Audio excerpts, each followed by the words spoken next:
How you going, Stuart? Morning, Mike. How are you, mate? Really good, mate. Really good.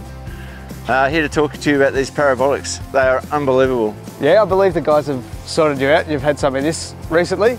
I mean, it's such a smooth ride now. You'd think you're on coils. Yeah, it is pretty unbelievable. We've taken a slightly different approach to parabolics. There were two things we were trying to address with that spring. The first being, like you just said, the really plush, it's so comfortable, smooth, rounded ride quality. The second one is probably our most challenging customer, and that's the load-unload guy, the guy that drives around empty most of the week and then will load up over the weekend to go camping, do a bit of DIY at home, a bit of landscape work, chuck the weight in, but then he's empty again for the rest of the week. So coming up with a spring that does all that's a bit of a challenge. The way we've approached parabolics is the same way we approach multi-leaf, in that we don't just have a medium spring or one rate does all, as you said, 700 kilos. We've got a multi-leaf approach where we have a medium, a 2, 4, constant 600. So to really chase both ride quality and address that load-unload customer, we've come at our parabolic design without a second stage. So normally in a multi-leaf you would have a primary stage and then a second stage. In our endeavour to really get that nice compliant ride that you discussed,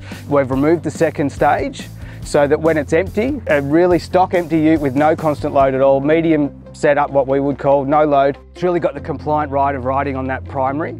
To address then the need for loading and capability for loading, we've added an airbag. So that airbag can be pumped as the load is varied. So it's effectively like your second stage? Yeah, so that then acts as the second stage. Okay.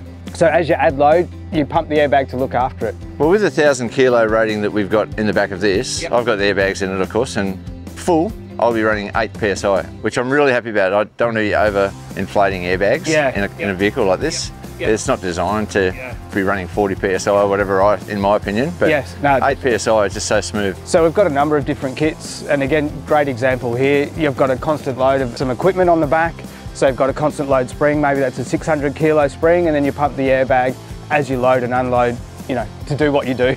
So if you go on full fuel, full water, your groceries and so forth, you might be running at maybe 10 PSI or something. Yeah, so in this situation, the leaf spring, the parabolic leaf spring, is still doing the majority of the work. It's doing its work and loading up the chassis where the chassis is designed to be loaded. The airbag's just offering a little bit of assistance as you add that extra weight. When you need it. When you need it, yeah. That's awesome. I can't wait to get this suspension into the Mighty 79 Mark II.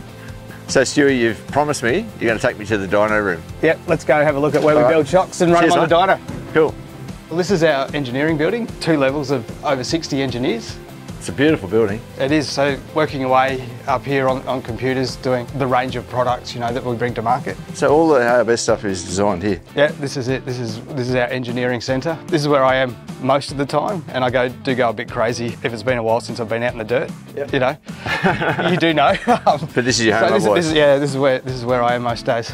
At the moment, a team of 8 engineers just on suspension. Just on old man Emu. Building up here. Yeah, just on old man Emu. This is where all the magic happens, Mike. This is our dyno room where we do all the shock builds. Can't wait to see this. This is where we build the shocks, and for every car, it's a new application. It's a new tune, it's a new build. Stu's building some MT64s, tuning some MT64s here for the GR Sport Hilux. And over the back, Zion's doing some work for an MT64 for an F150. And over here, I can show you an MT laid out with all its parts on the bench. Jack's working on a rear BP51 damper for the Ram 1500. What are these graphs on the screen, Stuart? So we have a standard test profile that we run every damper through and characterise its damping performance, but really the capability of this machine, this dyno, we can log data out in the desert, in the Simpson. We can bring all that data back and put our shocks through their paces and make sure they're up to what our customers expect. Let me show you what we've got on the hoist out here. So Chandra's just finalising fitment of MT64 and final tune for Tacoma that we've brought in from the US.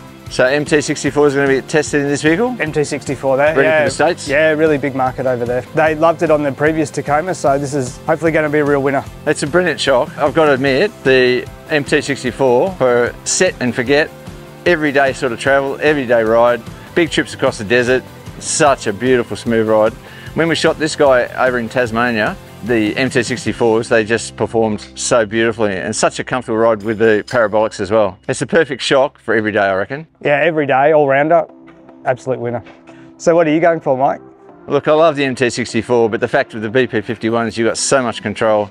You can control both ends of the spectrum. You've got the compression control, you've got the rebound control. The varying loads and varying terrains that I'm driving on, it's just so much better for me to be able to get in under the car, make a few adjustments and fine tune my ride. I've got to go BPs, I'm a fan. Yeah, you're an early adopter.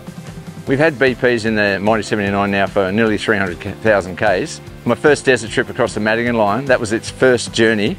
I struggled a little bit with figuring out how you should control your rebound and compression and what they do and all the rest. Now I know what they do, it's just brilliant. For people out there, the original BP51 shoot, Stewie goes, "Now I'm just going to drive straight across there and drop off that bank," and I'm saying, "You can't do that." And he goes, no, it's fine, I can do this. Yeah. And the obstacles that you took these vehicles through, I just could not believe you're going to do it. Yeah, it was amazing, isn't it? Yeah, absolutely amazing. Right back to those days. You never bottom out, you never top out. No, it just recovers, doesn't it? It just lands and recovers. And that's the progressive nature of the shot. Totally, you know. Brilliant design. Yeah. So yeah, I'm a fan. Yep, yeah, it's an easy decision in the end. Yeah, 100%. These are the new ARB airbags as well. Yep, so that's our new airbag that we've tooled up and designed. The unique thing about this airbag as well is that it can run with 0 pressures. A lot of the others run a bit of pressure to act as the bump stop. Well, you take the bump stop out of the vehicle to replace it with an airbag, so you have to have 5 PSI in there. Yeah, so what we've done is actually designed a bump stop that's inside the airbag. Yep. So we can run the bag at 0 pressure, and we have a system that vents it to atmosphere, so the bag effectively breathes and isn't there. And you use the bump stop like you would in any other car. And that again is just chasing that refinement in ride quality, taking all the pressure out of the bag to not really interrupt that ride feel when you haven't got any weight in the truck.